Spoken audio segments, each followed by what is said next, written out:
안녕하세요. 민승기 노무사입니다. 오늘은 노동청에서 집중 단속하고 있는 육아휴직 부정수급 사건에 대한 실제 사례와 조사 과정, 그리고 대응 방법까지 구체적으로 함께 살펴보겠습니다.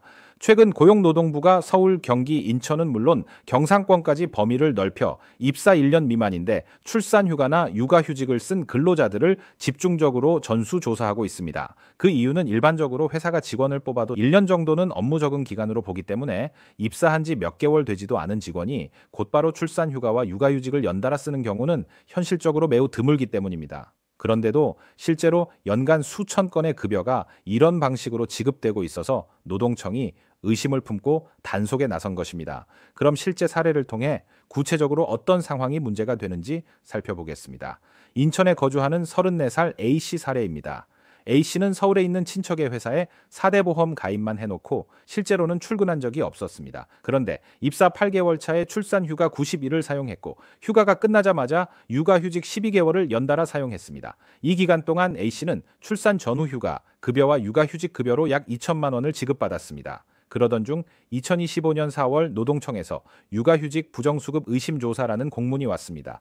A씨는 처벌을 피하기 위해 회사에 출근은 하지 않았지만 집에서 재택근무를 했다고 진술했습니다. 이에 근로감독관이 물었습니다. 집에서 구체적으로 어떤 업무를 하셨나요? 그러자 A씨는 회사에서 사용하는 영수증 정리와 거래처 세금 계산서 관리를 집에서 했습니다. 라고 답변했습니다. 근로감독관이 다시 물었습니다. 그러면 영수증은 어떻게 받아왔나요? A씨는 매주 금요일 오전에 회사에 가서 영수증을 받아 집으로 가져왔습니다. 라고 진술했습니다. 하지만 근로감독관이 A씨의 신용카드 사용 기록을 조사한 결과 A씨는 금요일 오전에 회사가 아닌 다른 지역에서 카드를 여러 번 사용한 기록이 발견되었습니다. 또한 감독관이 다시 물었습니다. 세금 계산서 관련 업무를 처리하셨다면 거래처 담당자 이름을 알려주세요. 그러나 A씨는 담당자 이름을 전혀 답하지 못했습니다. 뿐만 아니라 A씨의 통장 내역을 조사한 결과 매월 회사에서 입금받은 월급을 곧바로 남편 통장으로 보내고 다시 회사로 돌려보낸 내역까지 확인됐습니다. 더 충격적인 점은 회사에 돌려보낼 때 본인의 4대 보험료는 물론이고 사업주가 부담해야 할 4대 보험료까지 모두 포함해서 회사의 통장으로 반환한 사실이 밝혀졌습니다. 결국 이러한 조사 과정에서 A씨가 진술한 모든 내용이 사실이 아닌 것으로 드러나게 된 것입니다. 사업주는 이 모든 사실을 인정하며 안타까워서 도와준 것뿐이라고 자백했고 A씨와 사업주가 함께 부정수급에 가담했다는 공모 사실이 명백하게 입증되었습니다. 그 결과 A씨는 받은 육아휴직 급여 2천만 원 전액을 반환하는 것은 물론이고 추가 징수금 3배, 즉 6천만 원을 추가로 납부해야 했습니다. 그리고 사업주와 함께 공모한 사실 때문에 검찰의 형사사건으로 송치돼 결국 각 1천만 원의 벌금형까지 받았습니다.